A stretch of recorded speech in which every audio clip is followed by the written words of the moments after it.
for planning committee tonight. This is being live streamed, and if anybody is welcome to film tonight, but if they could just let me know before the meeting if they're going to do that. Okay. I'm not aware of any changes to the order. Are there any updates? Okay, right. In terms of apologies, Councillor Powell is substituting for Councillor Roll, and I've had apologies from Councillor Coyne. Okay. Thank you. And do we have any declarations of interest? Councillor Upton. It's a small point, but the first item on the agenda, the Department of Physiology, I worked in that building for 25 years, but I no longer work there. I stopped about 2 years ago. Okay, thank you. Any other?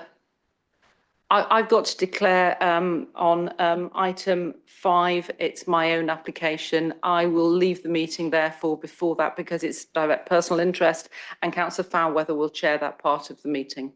Thank you. We go back to item 3, which is the Department of Physiology, and Sarah Orchard, you're presenting. Thank you.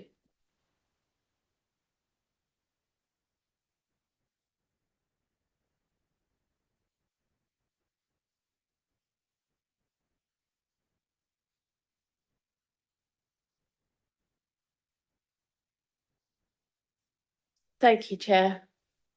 This presentation relates to an application for partial demolition of the existing third floor and construction of new rooftop additions to the Department of Physiology. The project also involves the refurbishment and reconfiguration of the third floor to allow for the creation of a new academic hub with flexible seminar and innovation space, flexible open laboratories, support space and research offices. To enable this, new third floor windows would be inserted in the north elevation of the building. The rooftop additions would also include the creation of an external terrace, a new plant room, and flues and risers. So this is the application site here in red. To the north of the site, you've got the university parks, and the application site itself sits within the university science area.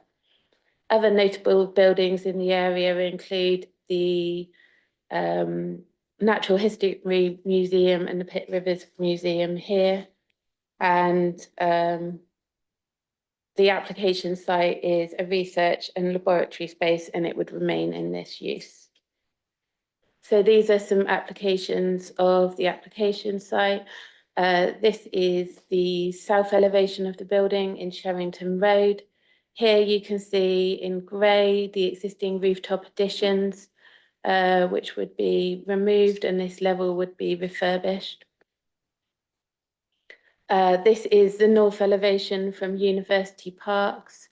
So you can see the large number of trees which sit in front of the building. And also you can just see the existing construction compound, which is referred to in the report, which would remain during construction works. These are some longer range views from University Parks. Here, just in this photo, you can see the roof of the museum, which is also referred to in the report. So this is the existing third floor of the building, which will be refurbished to meet current needs. So this is the main area in question here, centrally within the building, which is a large number of smaller rooms, which aren't served by windows in this elevation. And this is the existing fourth floor and the roof. So these are also the existing elevations of the building. So here on the north elevation, we've got this area which currently has a large element of blank facade. And this is the south elevation, the east elevation, and the west elevations of the building. So this is the proposed site plan here. It just outlines that existing construction compound, which was previously approved under a separate application. And this also shows the proposed roof layout of the building and the proposed terrace here, which would overlook the parks. So this is the proposed third floor of the building. So this is where windows would be inserted in the north elevation and the existing space reconfigured to provide a large open plan space. And here to the south elevation, this is the area that would be reconstructed with new cladding to the south. This is the proposed fourth floor of the building, so mainly plant areas here, here, and here. And there'd be a small element of space here that would spill out onto a small terrace here. Finally, you've got the roof plan of the building, which shows solar PV, the proposed plant, and the 4 locations of flues, which would be here, 2 centrally within the building, here and here, and the final one here. So these are the proposed elevations of the building. So these are the windows that would be inserted in the north elevation with the terrace above and the new accommodation. And then here on the south elevation, you've got the new area of the third floor, which would be reconstructed. And also here you can see the height of the proposed flues on the roof. And here. So finally, these are some proposed visuals of the site showing the impact on views from university parks. So this is a review. The first visual is a view that was referred to in the report. You can just about see a proposed flue showing up in front of the museum roof. And the lower picture is a closer up view showing the proposed development. Another view from University Park and also the view from Sherrington Road. This shows the change in the third floor alterations with a new cladding colour that matches the colour of the building. And finally, this is a view from Carfax with very limited impact on the view. The main changes that you can see popping up in the green setting, the height of the flues, which would be added to the roof. The development is considered suitable to enable an underused building to be used in its to its full potential, resulting in a more efficient use of the site. The low level of harm to the character of the building on the views from university parks and the longer range views of the flues in relation to the green setting of Oxford would be outweighed by retaining the building in its optimum viable use, which would have social benefits from the research carried out and economic benefits in terms of employment. The officer recommendation is therefore to approve planning permission subject to the conditions set out in the officer's report. Thank you very much, Sarah. Now we have 4 speakers in who want to speak for the application. Do you want to come forward, and you have 5 minutes between you to make a case? Thank you.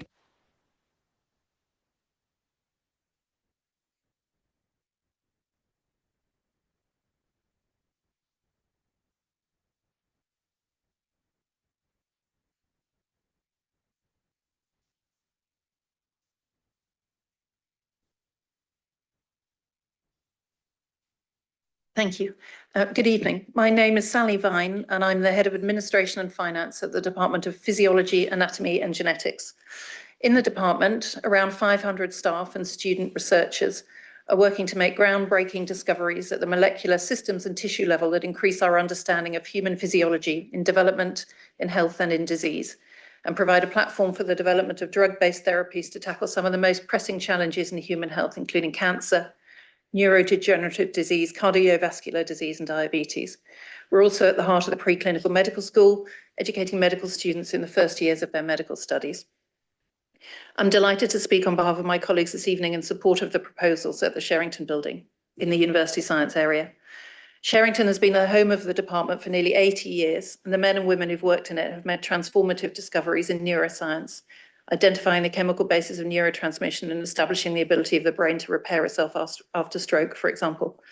We've also been home to Nobel Prize winners, the first athlete to run a mile in under 4 minutes, and generations of inspired and inspiring young scientists who've gone on to lead in their chosen fields in medical sciences in all corners of the world.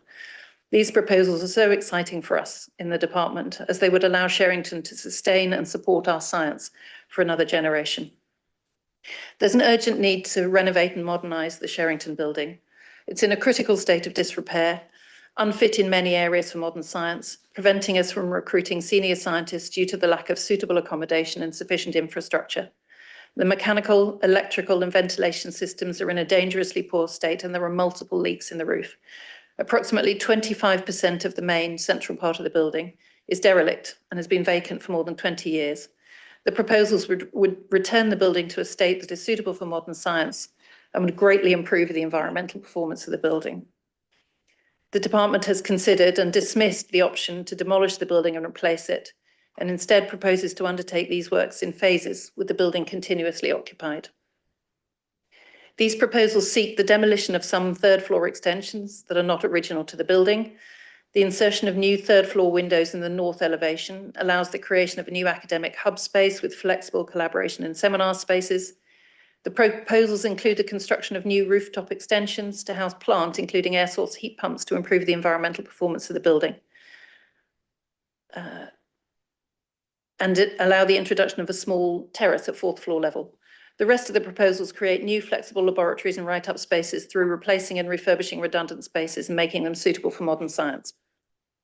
The proposals will enhance the building to allow it to run in a more sustainable and energy efficient way. The development works proposed within this application reflect the outcome of much careful work from our design team and provide a sensitive and appropriate scheme that meets the needs of and significantly enhances the accommodation and infrastructure available to the department. Thank you. Chair, we're Okay, just here thanks. to support with questions if the committee have any. That's, yeah, thank you. That's great. Okay, so do we have any questions either for the office for officers and then if we'll pick up with you if there's anything we need to refer to you. Thank you. Councillor Hollingsworth.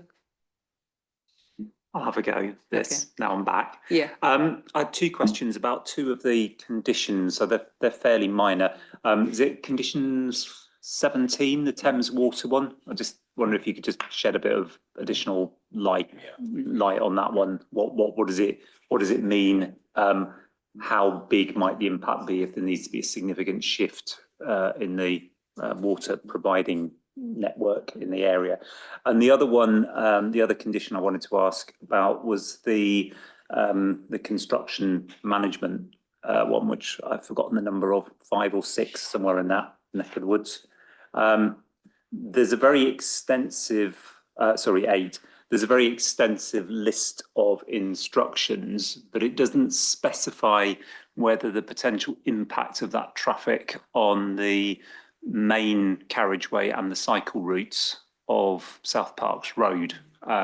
Now, I did up until the 4th of November use that road very regularly as a bicycle, and one day I might be allowed back on it again. But the impact of construction works there is not great for the cycling measure, and I just wondered if that road is covered by it, because it's not named, and I think it ought to be.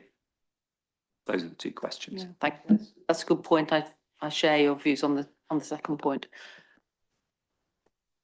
Sarah, are you able to?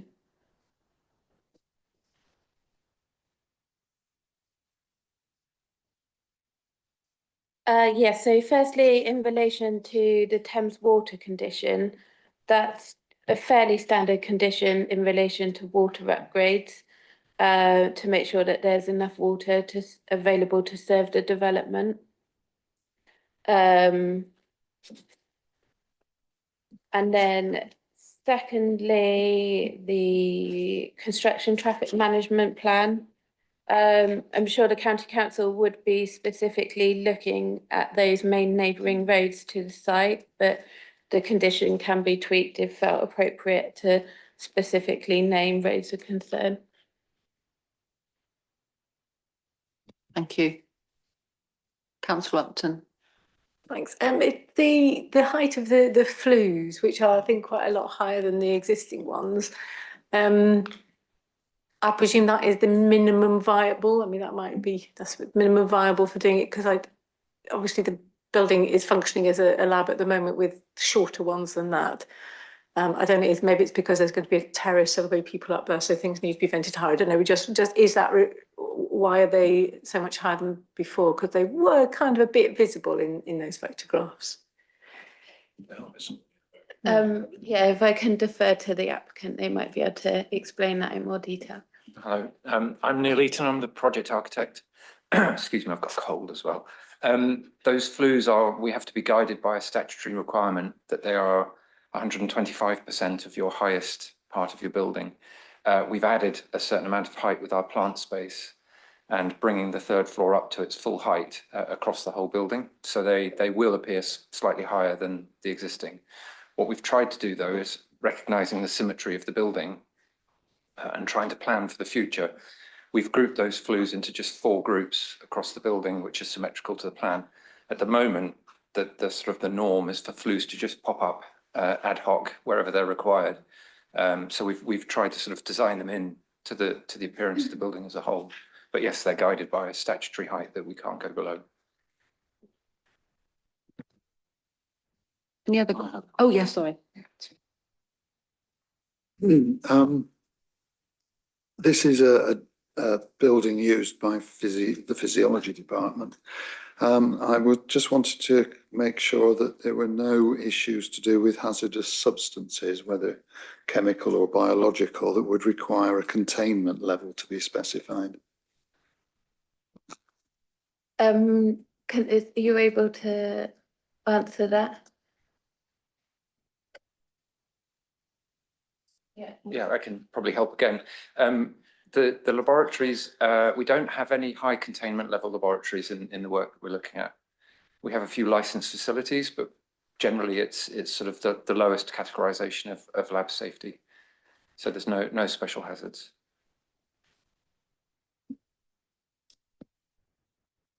Councillor Chapman. I just have one question about the windows. Obviously, you're putting a new layer of windows in, aren't you? Which presently there's nothing there. So have you been really careful about the type of materials being used so that they really fit compatibly with the other types of materials in the building? Yes. Give me some assurance about that. Yes, certainly. So yeah, our intention is very much to match very faithfully with the existing below. So we've researched the stone that's used for the surrounds on those windows and found it to be Clipsham, which is what we thought it was.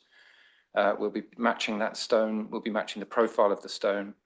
The windows themselves on the lower floors have been the subject of a previous replacement under a different consent, and we will be matching those windows. So it'll be very much a facsimile reproduction of what's on the floor below. So yes, we're working hard to make sure those are as unobtrusive a fit as they can be. Thank you. Sorry, just in relation to that as well, conditions 3 and 4 set out in the report, we've asked for external materials, the samples of all of those to be provided, and also window details, larger scale. That's something of importance to us that we want to make sure is right. Right, I mean, there is a bit about it in paragraph 10-15, which suggests that they have, various sort of looking at various options there. Yeah, so yeah, so yeah. Okay, any other questions? No. Can I just ask one? There's I saw that there's the issue of cycle parking was raised 10.46 and there haven't been any details. Have been any progress on that since the report was written?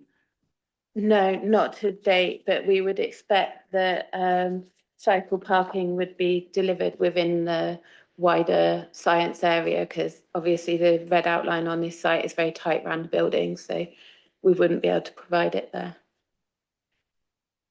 Thank you.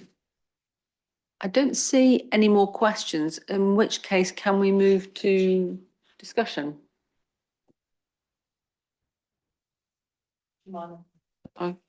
I just wanted to say how delighted I am to have a planning application which doesn't involve the demolition of a building, but is actually retrofitting and doing something really interesting and imaginative. So great, thanks. Councillor Chapman. From my perspective, it's clearly a well thought out application. I mean, there's no point in having a third of the building unusable for great long periods of time, and then damaging the rest of the building and just not, not value for money in every sense. So it makes sense to me to do this refurbishment. The refurbishment seems to be done in a thoughtful way, really, and I can't see any reason why, given its siting, given it's not, that much higher, it's not really obtruding onto the view from University Parks and the sort of things we check out, really, the long-term views as well. I can't see any reason why you wouldn't want to support it, so I'll be supporting it, thank you.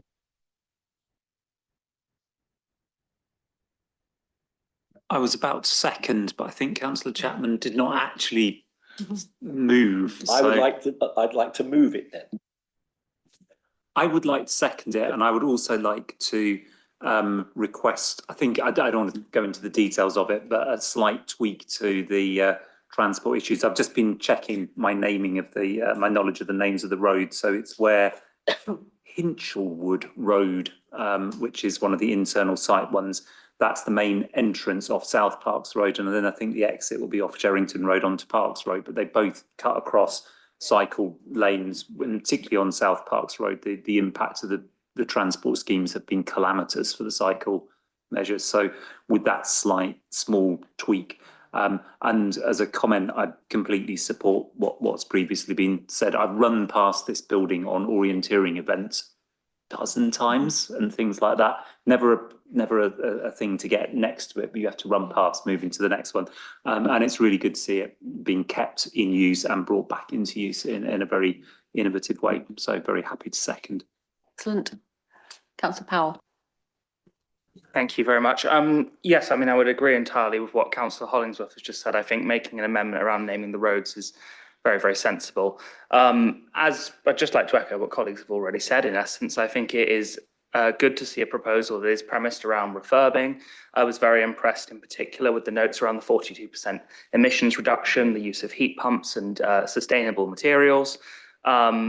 I do think the cycle parking, it would be very, very helpful to have clarity on that over time. I know it's already recommended to do it by condition, but I think that's particularly important. But other than that, this seems like a really good thing to be supporting, and it's good to see it. Councillor Upton.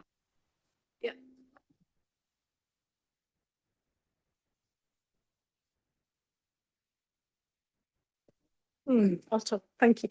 Yeah, just to add that, having worked occasionally been in the rooms on the top floor of that building, which were basically shacks, that actually having them converted into usable, actually insulated rooms is a major step forward. I think, yeah, and it is. I was always found it bizarre that I said there've been, Nobel Prize winners working in this building, and bits of it are really, as I've said, almost shack-like. So it's great to see it being refurbished. Yeah. Thank you. No, I think we all agree.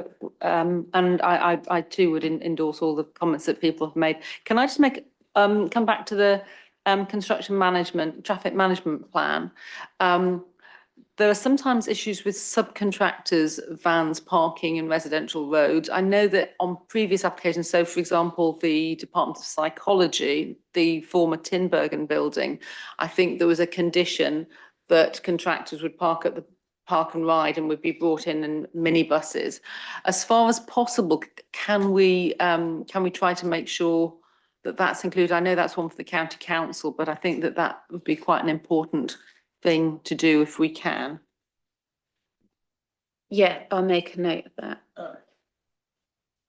Just to clarify, I've just got to be careful that we design too much into this condition that might not necessarily be achievable, and clearly the county council would want to comment on that.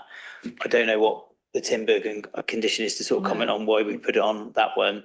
So we could put that on as an informative to make them aware that they should think about that aspect. But I think probably I get the point about making the site safe, which I expect they would do anyway, with regards to certain roads that you might want to pick up. So I'm happy for that. It might be difficult to put that condition on, but we could put an informative on to say, to make them aware about thinking about parking for subcontractors, if that's okay. Thank you. Yeah, I think that's a good way around it. Okay. Are there any more comments? Otherwise, we've got a proposal on the table to go with the officer's recommendation to approve. All those in favour of that, please show. Excellent. And I don't see anybody against, so that's passed unanimously. Thank you. Thank you, Sarah. Thank you for coming along. Thanks.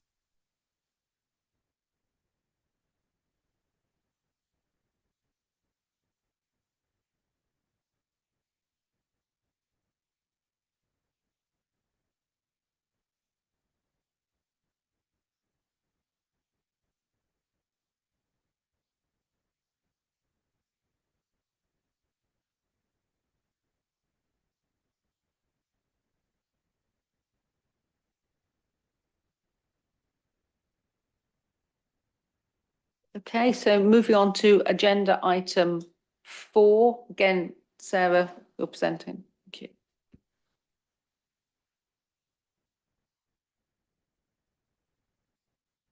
Thank you, Chair. So this is an application for Stansfeld Park. The presentation relates to the erection of a building to accommodate Class EG, I and II office and research development and F1 uses within education with associated infrastructure and provision of a replacement car park.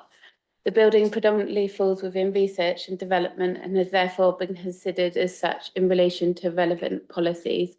This site as a whole does not support an education function through outreach. The site as a whole does support an education function through outreach programs and provision of a forest school.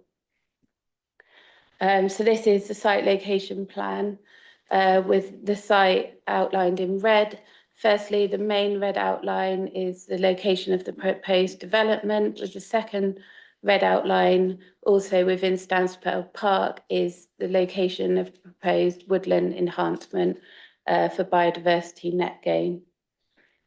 To the north of the site is a large woodland which forms part of the site, and the existing buildings with the circular car park here are located towards the south of the site.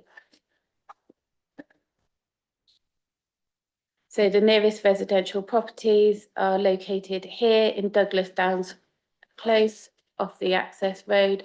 And there's also more residential properties located to the south accessed off Old Road.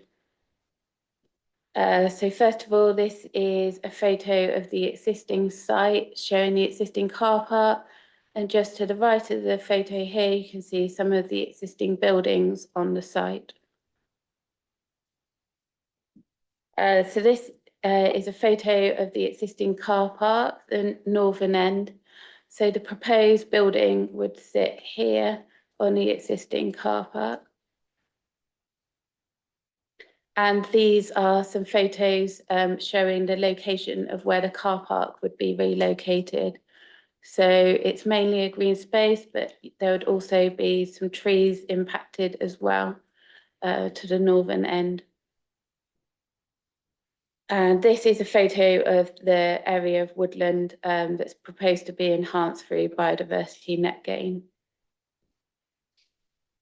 So this is a larger view of the existing site. So here, again, you've got the location of the car park that would be affected. And here, within the red outline, this green space would be impacted here for the relocation of the car park. So this is the proposed site plan showing the building here and the car parking here.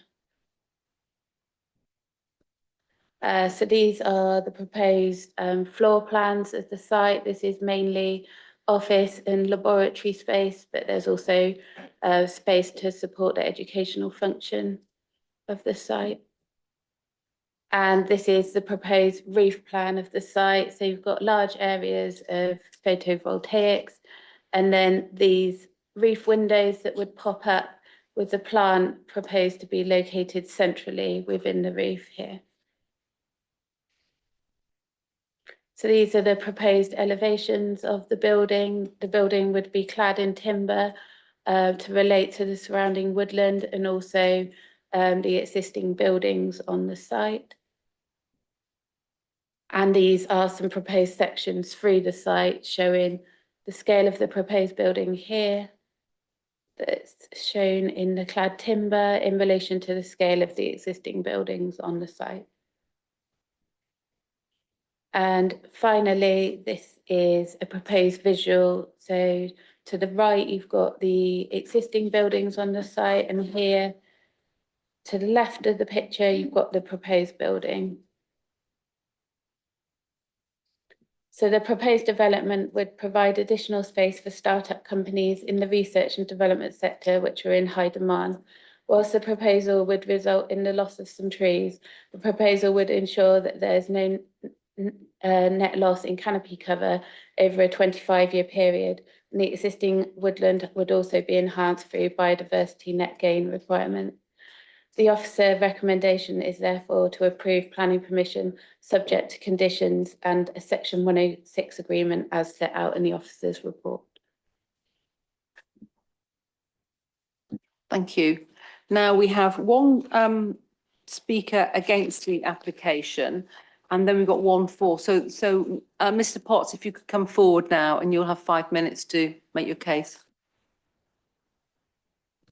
Am I live? Okay. Okay, this application destroys part of the Oxford Local Plan defined blue-green network, including the needless sacrifice of 32 mature trees and woodland. The proposed substitute planting will take 25 years to replace the tree loss, and the land is lost forever. Why? To permit a relocated 52-space car park as big as the current one. Make no mistake, this is not necessary for the development, only to support a slight variant of the current car-dependent, environmentally unfriendly transport practices where 80% of the staff currently use cars, i.e. 1970s levels. It is environmentally and socially irresponsible and entitled. Why entitled? Once an institution has planning application for car parking before our current traffic issues, it has in effect an entitlement which would now not be acceptable or justifiable. This is the most congested part of Headington near the access route to the Churchill, JR and Nuffield hospitals and the Old Road and other campuses. The applicant advertised a promotional video, there's plenty of parking incongruously for an environmental organisation. So there's already spare parking capacity which would be used by the extra 80 workers and visitors, i.e. a 50% uplift, with a booking system allowing more efficient and full usage leading to more traffic. Further, the contention that no additional car spaces mean no extra traffic is clearly false when hundreds of nearby cheap parking spaces are available by Park on My Driveway schemes by both householders and institutions who frankly should know better. In addition, resident spaces are normally full of commuters since Oxfordshire Council abandoned enforcement before COVID and the inevitable fly parking which occurs on all sites. It is further argued the traffic impact is only minimal, although if 80% of the 80 extra employees were using cars, there'd be a traffic jam 350 metres long. Clearly, with a 50% approximate uplift in employees, we would expect better public and shared transport would be a top priority for the applicant and both councils. Sadly not. The extra employees who probably cannot afford to live in Oxford are expected to go on a round-the-moon journey into the city centre from, say, Banbury and spend 40 minutes commuting on buses 10 and 15 and then walk from bus stops that are 400 and 600 metres away. This is ridiculous. We are told that the traffic increase is only minor. So too are the endless incremental increases at the JR, the CBF facility and others at the Churchill Hospital, the Old Road campus transformation and the Warneford Park development alone with an extra 2,000 employees and 200 car parking spaces proposed. One is reminded of the man who trains his horse not to eat by giving him less and less food every day until one day the poor old nag dies of starvation. Such is the Oxford traffic situation. Roadblocks or divisive traffic filters segregating communities from each other are not going to compensate for the massive influx of thousands, if not tens of thousands of new workers as modal shift from car to cycle transport goes into reverse, as the distance between home and work becomes simply too great, and the Headington hospitals continue to provide football fields of destination parking for nearly 5,000 cars, homes for cars and not for key workers. What is required our new bus stops and routes and partnerships with the many large employers in Headington, i.e. Oxford University and Oxford University Health Trust, to make public or shared transport feasible and a service in the bus desert of the Lye Valley estate, parts of which are so far from buses developers are allowed to provide parking. Sadly, nothing is proposed by the developer, and Oxfordshire, agreed by this council, is spaffing over £43,000 on absolutely useless real-time information bus boards that tell you unactionable information about bus arrivals, available anyway on a phone. This does not make public transport more attractive or magically teleport the stops any closer. The council's response is expensive, lazy, ill-thought-out, tokenistic, checkbox and utterly ineffective. Whereas planning has stated the provision of homes is not a material consideration, it is a material fact which cannot be ignored. I request, therefore, the committee to reject this application, which is car entitled, unnecessarily environmentally destructive, trading the environment for cars and socially irresponsible, until the car park is reduced to save the woodland and a proper, effective public or shared transport solution can be developed. We can and must do better. Thank you. Thank you. Shall I say, Olga? Yes. Go. Yeah. And Nikki Campling. You. Yeah. Again, you have 5 minutes. Thank you. Good evening, everybody. So the first point that I would like to address is around the no increase in car parking. So we are simply replacing the existing car parking that we have on site, and thereby we are in accordance with local planning policy on that point. In terms of the location of the existing building, this has been chosen particularly carefully in order to avoid loss of trees, indeed of which we are replacing.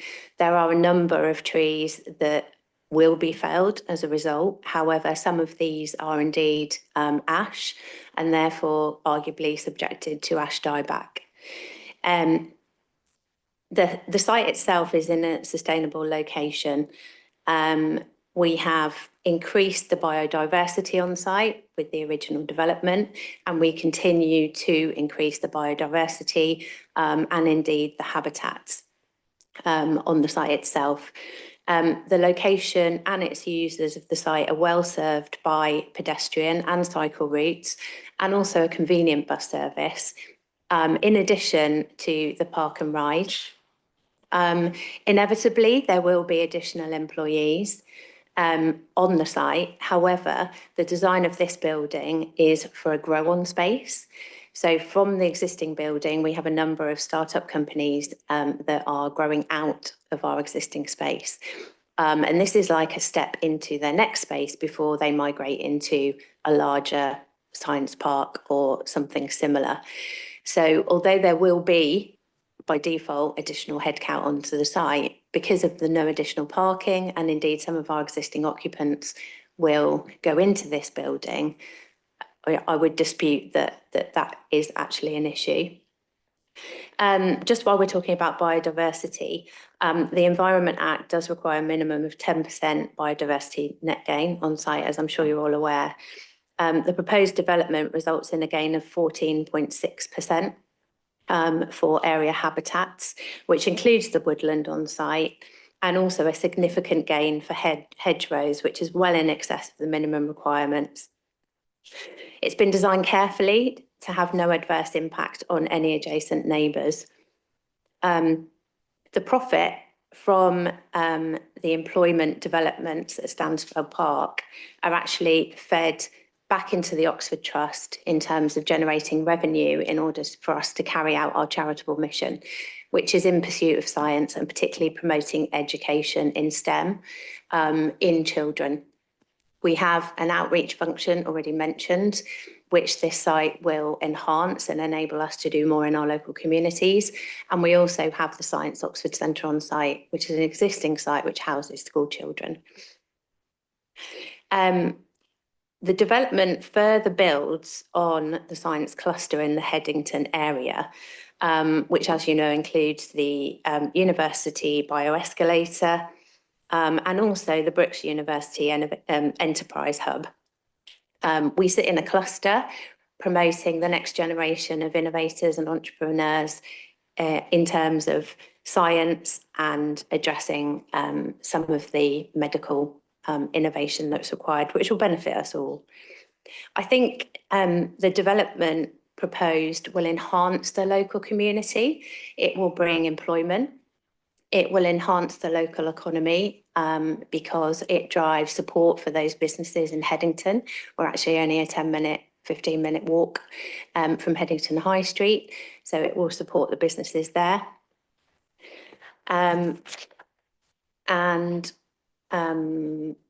The other mention, which was on the application, was originally a Thames Water issue, which I will mention here.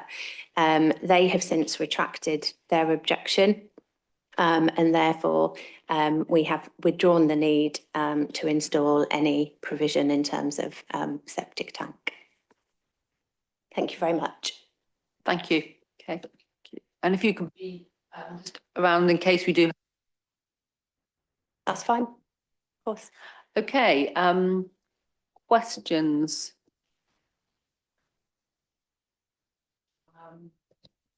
Jemima and then Lawrence. Sorry. Before you answer questions, just to clarify what was said there, Thames Water didn't object to the application originally. They recommended a condition, which they've since asked. Just to clarify, it wasn't a technical objection to the application. It's just important to bear that in mind. Thanks for that. Thank you, Chair. It was the issue of trees once again, and the suggestion that the car park is being moved in order to destroy, well, the trees are being felled in order to move the car park. Is this correct?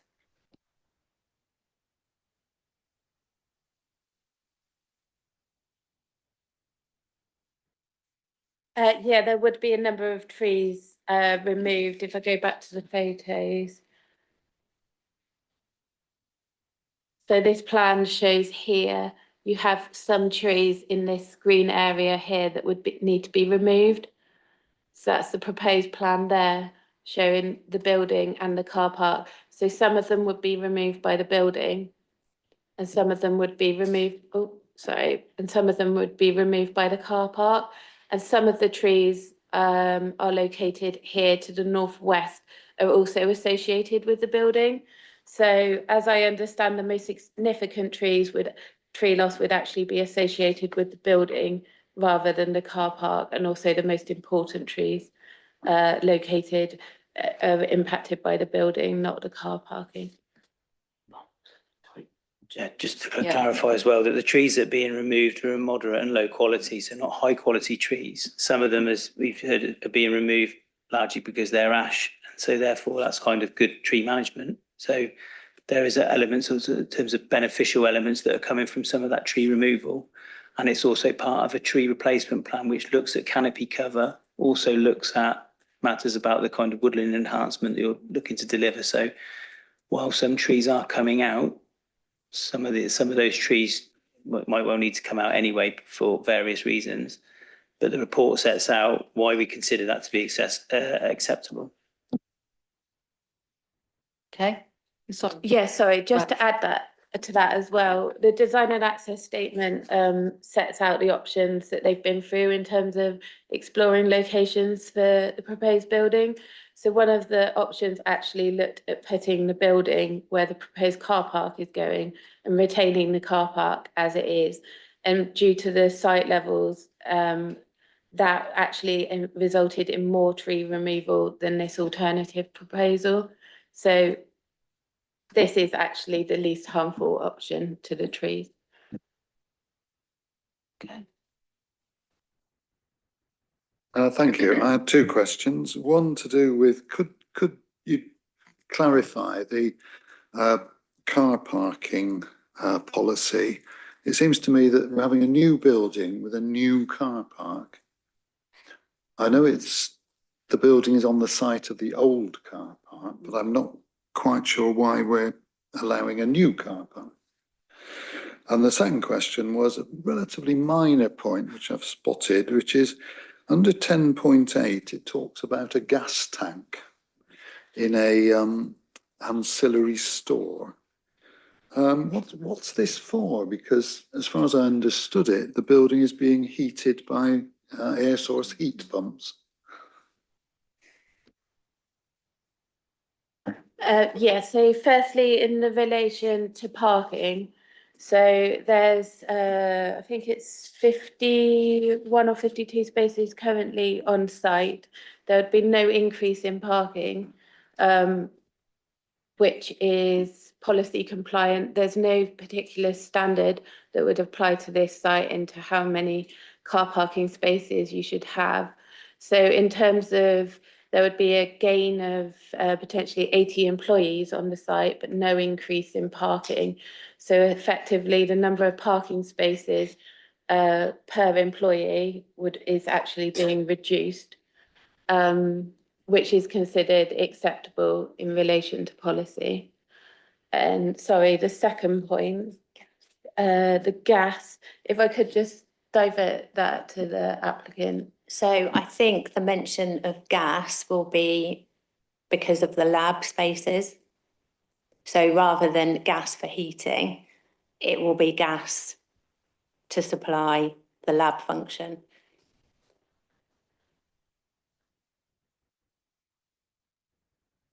Alex, and then Louis. Yeah, I had a couple of factual, just sort of checking questions. So the first question I had is obviously what's highly relevant here is that some of the existing building is what is now Class E in planning terms. Does that use, I mean, obviously we've had the change in 2020 or 21 or whatever it was, but does that date back to the 2016 and 2018 applications? Does it go back before that? I am hazy on memory on that, but it was originally educational only, and then at some point became employment as well as education. Was that at 2016 or did it predate 2016? And then kind of knocking on from that, kind of like wanting to confirm the facts.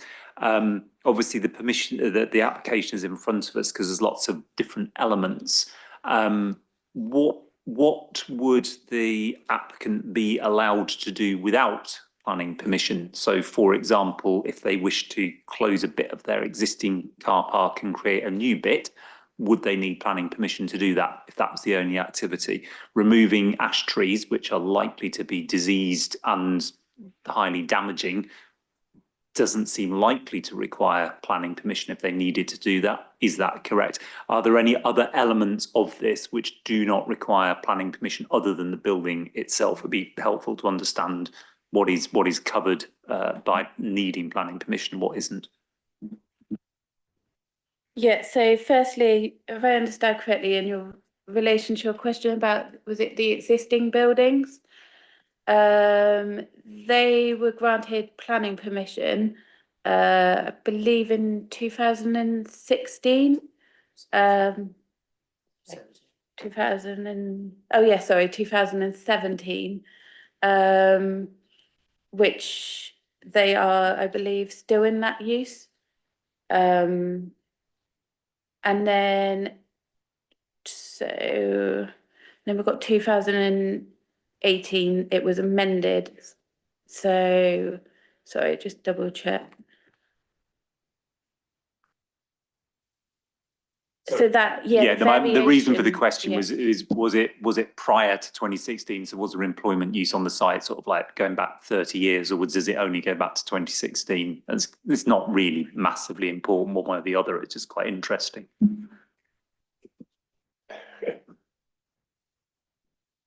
I think that's something that we'd have to go away and double check in more detail. The exact extent of the uses prior to 2016, I don't have the knowledge in front of me. Yeah, I think looking back at the history, it's in your report, there was a field study centre on the site with some educational facilities back in 2003. I can't tell you how far it went back and what it was actually used for. It's kind of had a complex sort of range of uses, so it's difficult for us to be able to give you that. Okay. Oh, I've got. Oh. Yeah, questions were rather more important, which on is the which trees. bits do you not need planning permission for? Yeah, on the car park. Yeah, so there's a query on whether the car park requires planning permission, is that correct?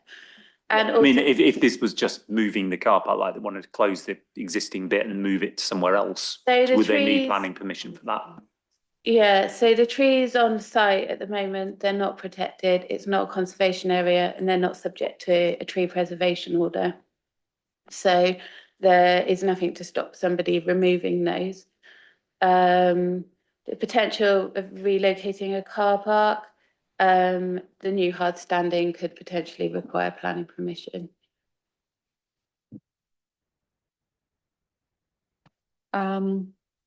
Louise and Nigel and, okay, Louise and then Alex, I think.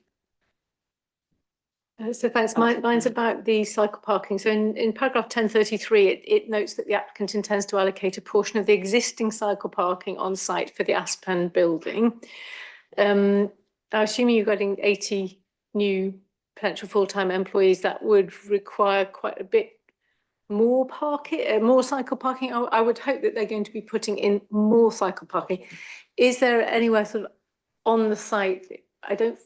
I couldn't see it indicated on the plan where it would go. Is there definitely room to put extra sites, cycle parking stands in? Yeah, so the county did pick up on that and they've recommended a condition that additional cycle parking is provided by condition. So that still needs to be negotiated. But I feel comfortable that that could be accommodated on the site in some location close to the building or the car park. Thanks. Yes, I saw that there's a condition for it. I just want to be sure that it can be fulfilled. Yeah, okay. Just realised there are two Alexes, so Alex Powell. Thank you very much. Mine's just a question around paragraph 1028, which is around public transport. It notes in that paragraph that the bus sightings are 400 metres and 600 metres away. And basically this is further than ideal, but that's acceptable. I'd just be useful to have a little bit more narrative about how that exact determination of acceptability was made, just in terms of coming to our own conclusions. So in terms of the distances, I think 400 metres is ideal in terms of what you would want as a bus stop for the in proximity to a site. If there's not a lot of buses nearby and it's a greater distance, then you might be looking at more heavily relying on car use. So in terms of that, that's probably the optimum distance that we would expect to have a nearest bus stop, to expect somebody to walk from a bus to the site. Thank you. Yeah, the reason I asked was thinking of sort of accessibility, people who might have reduced mobility, that might be quite far, but thank you very much. Okay. Councillor Altafkar. My question is about the car park. What I understood, the existing car park will be built with the building and another car park is going to be, and that car park, I believe you said, need planning permission. So shouldn't that be both application together? But first we have the application for the building and then the car park is still outstanding. If there is a planning permission needed, then they'll put separate application. What will happen then? So the proposal to build on the current car park and the proposed car park are all subject to this planning application. So it'd all be covered under this one planning application. I don't think there's a requirement for two separate planning applications. I think they can be treated within someone. Is that right? Yeah. Okay. Can I just ask a question about the car parking? Because obviously it was raised by Mr. Potts and there's some concern about what is the need for car parking and actually reducing the need for people to travel by car. Was consideration given to reducing the size of the car parking? And, is that something you've considered? So, to reduce it and if not, why not?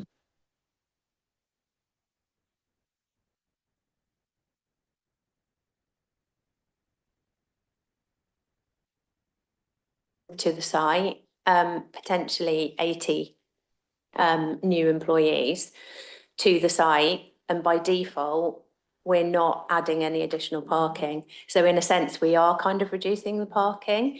And within that, we have made allowances from an environmental perspective for EV spaces within that new car park space. Thank you. Thank you. Louise. Sorry to come back with another one. It was about the something the ecologist had said, the project ecologist mentioned that there'd be, because we are losing a bit of admittedly scrubby woodland, but it's going to be compensated for through the creation of improved overwintering habitat. And I just wondered if you could, do you have any more details about what that is? Sarah? Yeah, so I think this all relates to the biodiversity net gain rather. So there's the trees that would be lost adjacent to the building and the proposed car park location here. And then the biodiversity net gain enhancement is a separate requirement. So you need a 10% increase in biodiversity net gain. So to achieve this, they're proposing that this area here, this is scrubby woodland as existing. So they would be looking at enhancing that area through coppicing,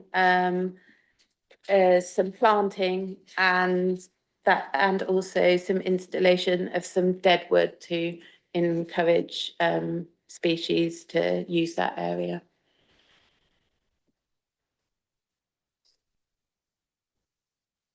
Thank you. Are there any other questions? Jemima, you want to come back? Yeah, it was just really to come back to definitions, and this is what's so difficult when it comes to trees, because the chap who's just spoken to us, he referred to 32 mature trees. But then we're hearing about scruffy woodland, and there is a huge difference there, because what we have now got into the literature here in the council is that mature trees are irreplaceable. So if 32 mature trees are being removed in order to accommodate the new build, but also parking, I think that's problematic. I'll let Sarah come back in a moment. I mean, just to clarify, the report set out by officers is given in based on the information that's provided. It's been assessed by your professional officers, including your tree officers. The report sets out the quality of the trees that are being taken out. It's not whether they're a mature specimen, it's about how they sit in relation to the category and classification of those trees, and they're of moderate quality and low quality, the trees that are coming out. This is about, in terms of removing mature trees, when you're talking about high quality specimens like sort of category A trees, these are sort of moderate to low quality trees that are coming out. Sarah, did you want to clarify that? Yeah, I'll just echo what Andrew said. And also a lot of the trees that are proposing to come out, the highest of the quality, are actually associated with the building, not with the car parking area. So you can't solely say if you didn't have that parking, there wouldn't be such an impact on trees. Where there is an impact on trees and there is an impact on a site such as this, which is of biodiversity importance, then it is acceptable, subject to those justifications set out in the officer's report as to why that removal is acceptable and why a building is justified and needed in this area. Okay. All right. Are there any other questions? I don't see any. Okay, let's move into discussion. Anyone who wants to kick off? Okay, David, Henwood, and then Max. Thank you, Chair. It's nice to see the practice of brushing within your scheme. I haven't seen that for many, many applications, so good on that. I also acknowledge that there's a 14.5% gain in biodiversity, so well done on that. I will be voting in favour of this application. I would like to propose it be approved. Okay, thank you. Alex Hollingsworth, and then Nigel. Yeah, I'm happy to second David's proposal. I'm my reason for asking about that 2016 permission was that I have memories of it. I can't remember which bit of the council it was. I think that was when we had 2 sets of planning committees, and there was quite a lot of debate about it.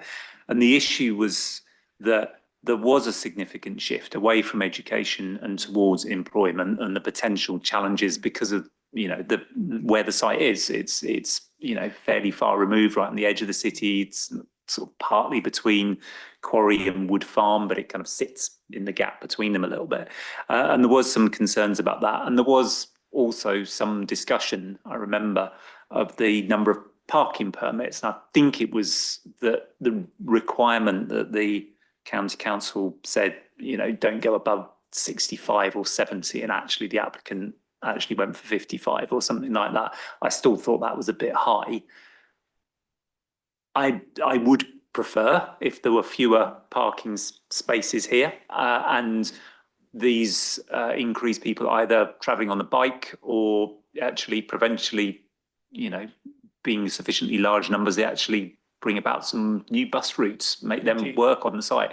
But what we are getting is exactly the same parking numbers at 52, I think I remember from the paragraph in the report, but kind of effectively a doubling of the number of people who are using those 52 spaces. So I think on balance it's fine. I think the tree proposals, there are probably sort of half a dozen at most of the trees that I'm a bit unhappy about, but there are other trees like the ashes which are going to have to come out anyway, because that's the nature of ashes because of the diseases they have now. So I think on balance it's okay, and so I'm happy to second proposal. If the number of parking spaces had reduced, I'd be even more positive about it, but I'm positive enough. You'll support it? Yes, I'm seconding the recommendation. I'm just kind Right. of like adding a That will little make bit it a of bit sort better. of like, Okay. you know, painting to it. Nigel? Yeah, I'll about be supporting it too, though I have visited the site quite recently, and one of the delightful things about it is its openness.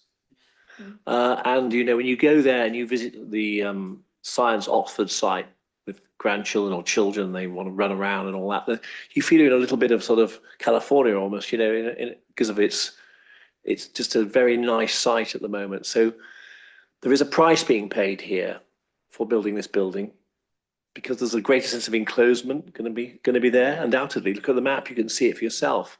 So it's not without a cost, but I think on balance the cost is worth paying because of all the other benefits that flow from it. But it's not cost free. I think we should just be clear about that. It's got a feel that will be somewhat eroded, not wholly damaged, and not, what's your phrase, not beyond reasonable harm, I think, or whatever the phrase the planners use. But there is some slight diminution in the quality of the experience going there. I think that needs to be borne in mind, and therefore you need to do everything you can then to enhance all the other spaces which you are, to give that openness and that feel that is retained as much as possible. Because it is a very special little site in Oxford, actually. Thank you. Thank you. I'd like to echo many of the comments expressed by colleagues. I think on balance, I will be supporting this, but I do have several concerns emerging around it. Obviously, it is always regrettable to see trees taken out. I do take note of what's already been raised around the relative health of said trees. A couple of particular concerns I have is, and obviously I'm noting here what we are and we are not allowed to consider. We're not allowed to consider the fact about the balance between housing and jobs, but nonetheless, I would narratively put that it does concern me that pushes us more towards car use. I also would like to just reiterate the point around the current bus sightings. I think at this stage it is perhaps regrettable that there is not a greater push for closer bus sightings and more bus services. Again, I will on balance be supporting it, but I think there are some concerns there which, while not necessarily material considerations, are worth us bearing in mind while we have the chance to speak with the applicants. Thank you. Do I see any other? So it looks like people are broadly in support of this application, despite a few reservations. So, and we've got a proposal on the table to support the officer's recommendation, which is seconded. So can I see all those in favour of the application? Okay. And all those against? Any abstentions? One abstention. Okay, so that is passed. I will now leave the meeting and hand over to Lawrence for the minutes and the final application.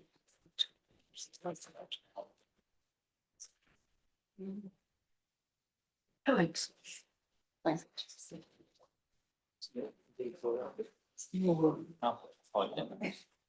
Right, and then, oh yeah, that's just them.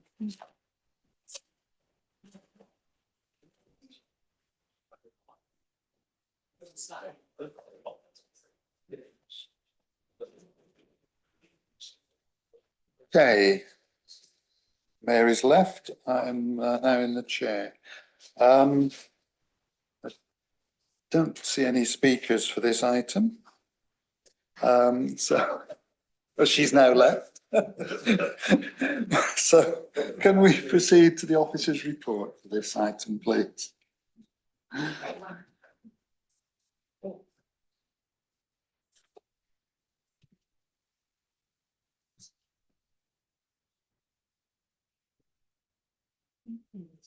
Yeah. That's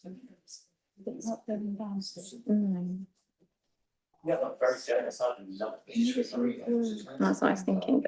Oh, it's changing on here, but it's not changing on there. Sorry, just my presentation is moving on my screen, but not on. Is it a PowerPoint? Yeah. It's PowerPoint. I'll just stop sharing and retry.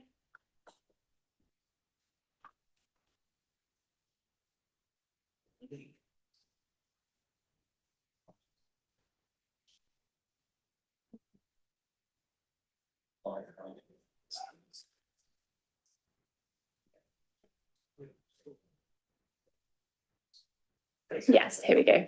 Thank you.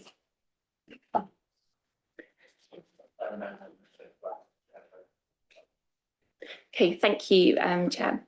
So the application relates to 8 Dunstan Road in Old Headington, shown here by the red line edge on the location plan, which includes the field to the rear of 8 Dunstan Road, which is the building here, all of which is within the same ownership. 8 Dunstan Road is a listed building and is sited within the Old Headington Conservation Area, which this map just provides some context for, the arrow indicating the location of the building. Here are some photos of the front of the building. The building is remaining unaltered by the proposal.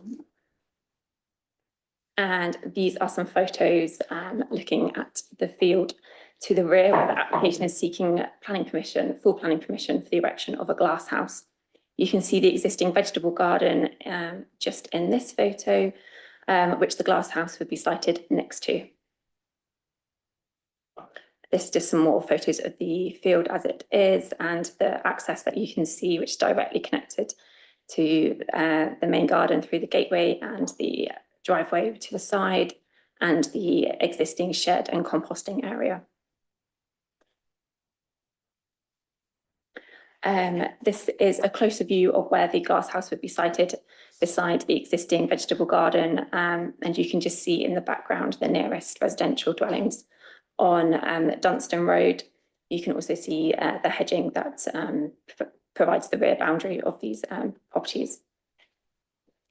Just to illustrate where the proposed glass house is to be sited. And these are the proposed plans. So the structure measures approximately 2.7 metres wide by 3.7 metres deep and consists of the main glass house and then has a cold frame besides on one of the sides, which adds a further 0.9 metres in width. And then the proposed elevations are here. So the maximum height would be 3.1 with some finial details on either end. And you can see that it's formed of a brick plinth with a powder coated aluminium frame to support the glazing.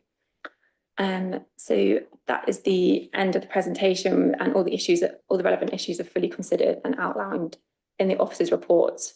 Just to conclude, the application is deemed acceptable with regards to design and impact on designated heritage assets, residential amenity and surface water drainage, and is therefore recommended to approval subject to the conditions outlined in the officer's report. Thank you. Thank you. Are there any questions that anybody would like to put to the officer? No? Okay. Oh, sorry. Just kind Sorry, of out of Louise. curiosity, if it didn't have the brick paving at the bottom, the brick layers at the bottom, would it actually need planning permission? So we haven't considered it against the most development rights. There are, that change in height wouldn't be significant. And yeah, this application, they've come in for full planning permission, so it's not, yeah. Mhm.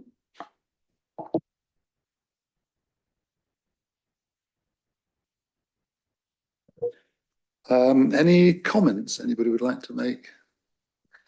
Councillor Henwood. I move to approve the application. It's merely a greenhouse, Chair.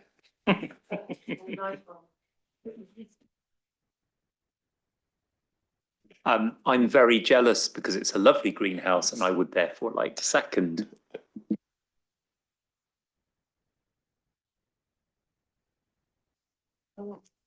As if there are no other comments to be made, let's proceed to a vote. We have before us a proposal to accept the officer's report. All those in favour, please raise your hand. And that looks unanimous to me.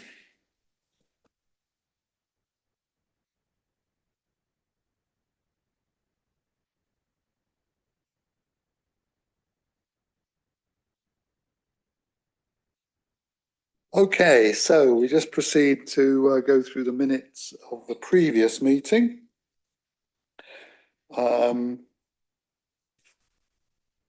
Page 91. Anybody got any corrections or anything? No. 92, 93, 94, 95, 96, 97, 98, 99, and 100. Okay, so I will sign the minutes as a true record.